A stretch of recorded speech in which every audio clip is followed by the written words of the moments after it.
Viernes 14 de febrero de 2025 llega el momento aquí, en vivo por la pantalla de News, de repasar los números y las caras del día. Vamos con los primeros números. 20,2 millones de dólares, el superávit registrado por Aerolíneas Argentinas en el ejercicio 2024. Esto lo confirmó en las últimas horas la empresa. Estamos hablando del primer saldo positivo con el que termina Aerolíneas Argentinas desde su estatización en 2008.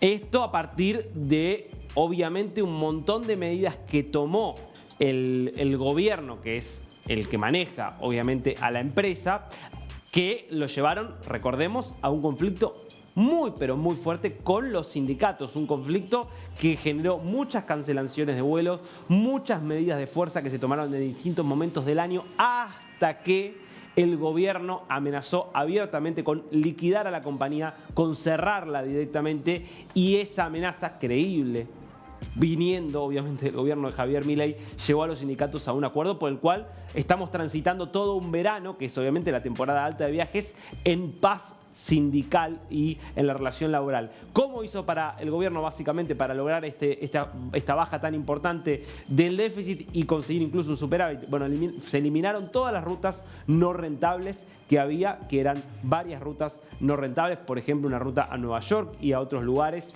Se recortó un 13% la planta de personal, se recortaron cargos jerárquicos, se tomaron una serie de medidas para hacer más eficiente el funcionamiento de la compañía, se empezó a volar de noche, bueno, un montón de cuestiones que permitieron este superávit.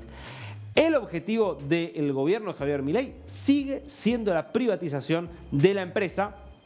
Lo que pasa es que es imposible privatizar una empresa que funciona mal y que da pérdidas. Lo que cree el gobierno es que si la empresa está funcionando, es por lo tanto rentable, bueno, ahí sí va a haber muchos más interesados en comprarla. Segundo número del día. 60.000 personas que estuvieron participando ayer de las manifestaciones en Bruselas en contra de un gobierno que acaba nada más de asumir, que tiene una orientación bastante mucho más a la derecha de lo que estaba acostumbrado o de lo que venían siendo los últimos gobiernos belgas, y que tiene una agenda muy clara de reducción del gasto público, de hacer más eficiente el funcionamiento de la economía, y eso lo ha llevado obviamente a tomar una serie de medidas impopulares que están generando este nivel de malestar. Algunas de las medidas que igual generan el malestar vienen incluso del gobierno anterior, de Charles Michel, el primer ministro, que luego pasó a convertirse en presidente del Consejo Europeo, que básicamente lo que planteaban estas medidas era, por ejemplo, una reforma jubilatoria para subir la edad jubilatoria. Eso, que fue aprobado por el Parlamento, empezó a ponerse en práctica este 2025, cuando se subió de 65 a 66 la edad jubilatoria.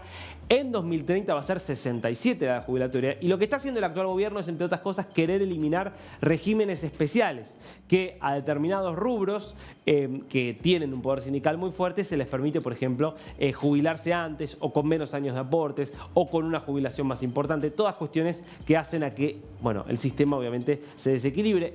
La cuestión previsional es un problema sin solución en todo el mundo por una cuestión esencial de cambio en la demografía. La gente vive más, pero al mismo tiempo hay menos mano de obra porque hay menos nacimientos. El problema que tienen todos los países más o menos desarrollados del mundo.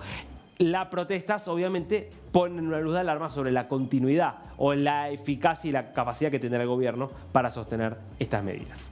Pasamos a las caras del día. Y la primera es la de Robert Kennedy Jr., confirmado por el Senado de los Estados Unidos como secretario de Salud. Era una de esas nominaciones bien controvertidas que había realizado el presidente Donald Trump. ¿Por qué? Bueno, porque se estaba poniendo al frente de la salud a una persona que es cierto que, aunque no es médico, es alguien que desde hace muchos años viene escribiendo, publicando cosas, hablando en público en materia sanitaria y con ideas algunas muy disruptivas. Creo que lo que más ruido hizo siempre fue su cuestionamiento a las vacunas. Nunca hizo un cuestionamiento a todas las vacunas, pero sí planteó muchas veces que muchas vacunas no eran seguras. En su momento llegó a plantear una relación que la verdad que carece de sustento científico entre las vacunas y el autismo, que la verdad que generó que muchos le dijeran, bueno, pero esta persona es alguien que en definitiva termina difundiendo teorías conspirativas.